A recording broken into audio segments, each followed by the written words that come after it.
Hey guys, I'm here with my mom right now. We're gonna make briskets. Is this your first time, Ann? Pastrami, we're doing. Yes, pastrami. Sorry. The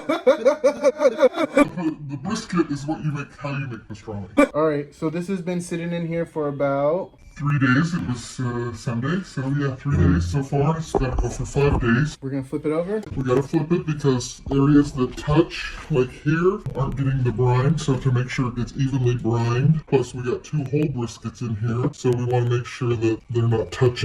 Beautiful cuts of meat. Beautiful cuts of meat. Look at these.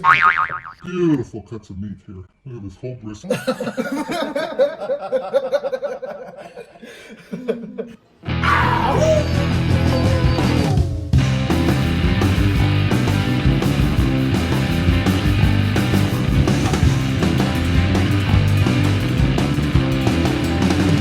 I don't know your body, and I don't know what's good for you.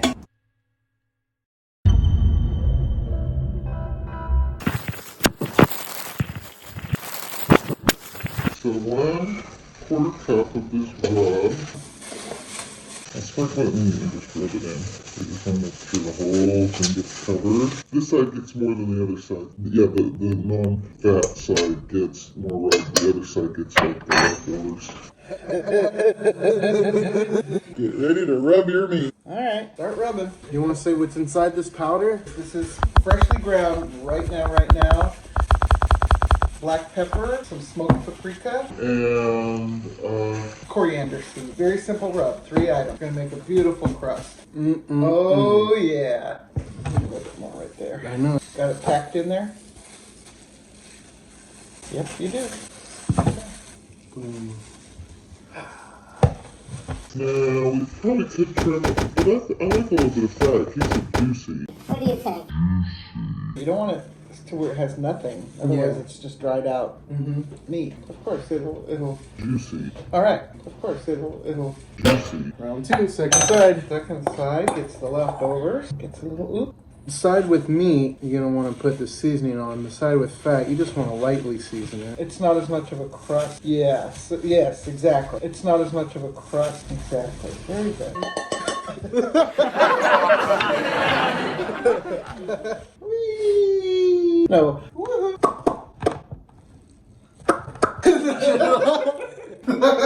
Alrighty, to make this brisket, so let me just recap everything. I'm here in Georgia, by the way, guys.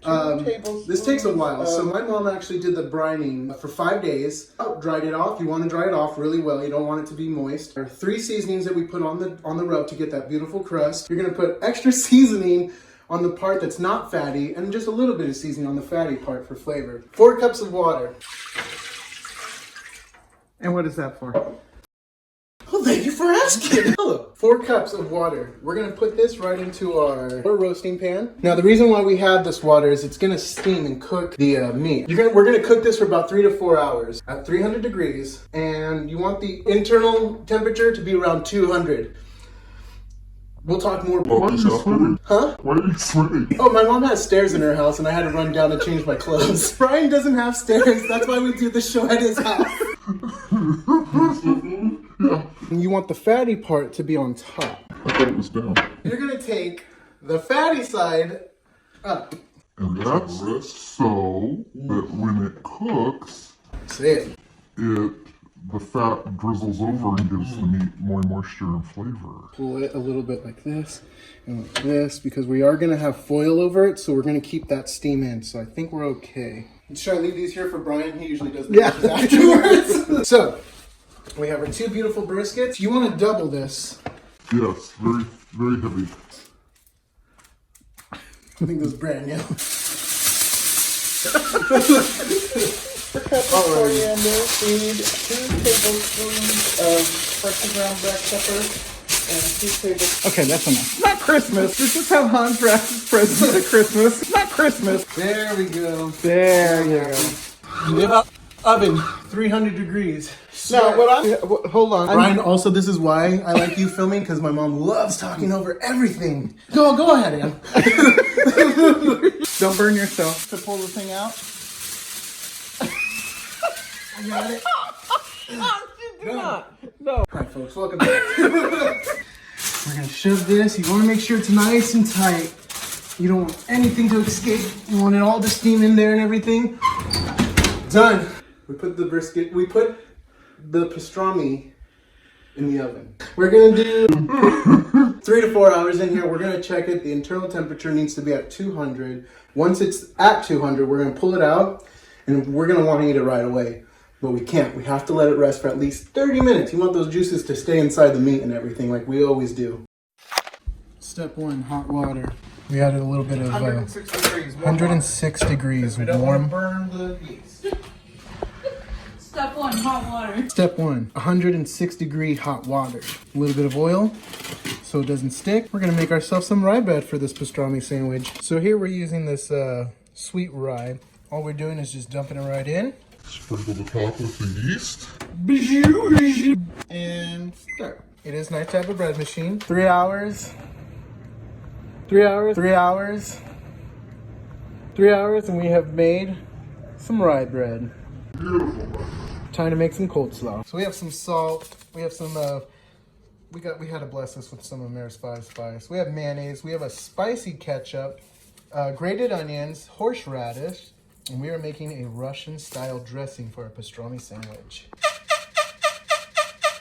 Alrighty, so we have shredded onions, horseradish, Worcestershire sauce, mayo, spicy ketchup, salt and pepper, Mare's 5 spice.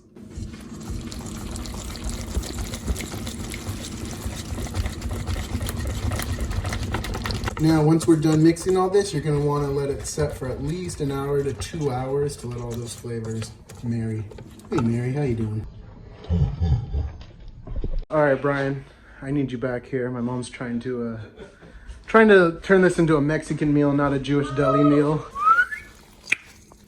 Welcome back, everybody. We are using 16 ounces of shredded coleslaw. And how you make coleslaw is very, very simple. So it's actually not shredded coleslaw. We're gonna call it shredded carrots and shredded adult baby sprouts. And we're using half of red onion, thinly sliced, 2 green onions, thinly sliced. For this specific recipe, we left this out, but this is my mom's recipe, and she does want to put in jalapeno, and I said no. We had to turn off the camera. We got in a fight, and then now we're back. All right, Brian, I need you back here. Don't mind the black eyes. Yeah, and 1/4 cup of mayo, 2 tablespoons of sour cream, 3/4 cup of mayo, 3/4 cups of mayo, 2 tablespoons of sour cream, 2 tablespoons of white vinegar, 2 tablespoons of sugar, and we got ourselves some coarse ground pepper, and a little bit of that beautiful blessing of Mare's 5 spice, and In the name of the Father, the Son, and the Holy Ghost. Oh yeah, and don't forget that good old 1/4 teaspoon of celery salt. So, there's something you guys need to know. My mom was filming me when I was taking out the pastrami, and turns out she just had me on time lapse. All right, Brian, I need you back. So, a little side note of why I'm doing this. I love this place in California called Langer's. It's a really good Jewish deli. So I wanted to make my own version as close as I can to them. It is. Yeah, if you want to, spend a good 30, 40 bucks, go on over. But if you don't, here's how you make it. Ooh, it's really steaming now. Ho, ho, ho. Ooh. Ho, ho, ho. Ho, ho, ho. Ooh. Ooh. Ho. Yeah, it can go in a little longer. Yeah, I think so too. So we're at about 3 hours right now. We're checking the internal temperature. Oh, 209. We're good. Let me see. 200. 200. All right, it's ready. 200. Beautiful. All right, guys. So we did this for... You done? 3 hours. 200. As you can see, my mom likes to check out the temperatures, where I just take a big old guessing game and I eat. You done? So, I'm putting these like 4 little mins on it to kind of keep the steam in and whatnot. Oh man. This is one of those episodes that I'm not joking when I say this. I really wish you guys were here to smell this. It's made the whole house smell so good for the last 3-4 hours. We have our Russian mayo. There's kicked up coleslaw. cooked pastrami. Using some good old pickles and homemade rye bread. Ladies and gentlemen, look at this. Oh my gosh. One little quick note I might want to say is make sure you cut it correctly. Not against the grain. No, against the grain. Oh, against the grain. Not with the grain. All right.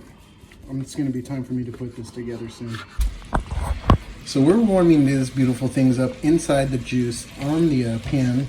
I will say, I think my mom and I kind of both agree, and we kind of feel like we could have left it in the oven to cook for another 30 minutes.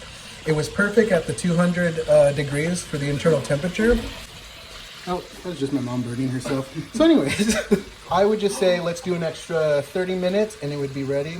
I do put it in here. You don't want to leave it in too long because you never want to dry out the meat. From the crust there. Yeah. Oh, baby. That, my dear friends, is some beautiful light rye bread. L'chaim. All right, so what I'm doing here is putting some of the Russian-style dressing on and a little bit of that kotzla and a bunch of other stuff. Here's another bread. I'm doing the same thing because I couldn't catch up with my own self-talking. HansAndJuan.com. Anyway, so yeah, that's pastrami sandwich for you, and I'm about to eat it. Okay, I didn't hit film, but hey guys, how's it going? So this is why Brian is with me instead. Because it wasn't me that has the black eye. Look at that beautiful thing, though. I would have picked a different top bread, but I love it. Looks good. That is really good. Dang. All right. All those flavors together. So this is the pastrami sandwich that we just made, and if you're wondering, hey Hans, where'd you go, and why is this a still shot? Well, that's because my lovely mother never filmed my 15 minutes of me eating and talking about how I wish Brian was with me eating on my lap, talking about the first thing that pops up. That being said, here's some other still shots. So I took the pastrami and decided, why not make some fresh fries, put some pastrami on it, melt some beautiful freaking cheese over it, and call it a lunch.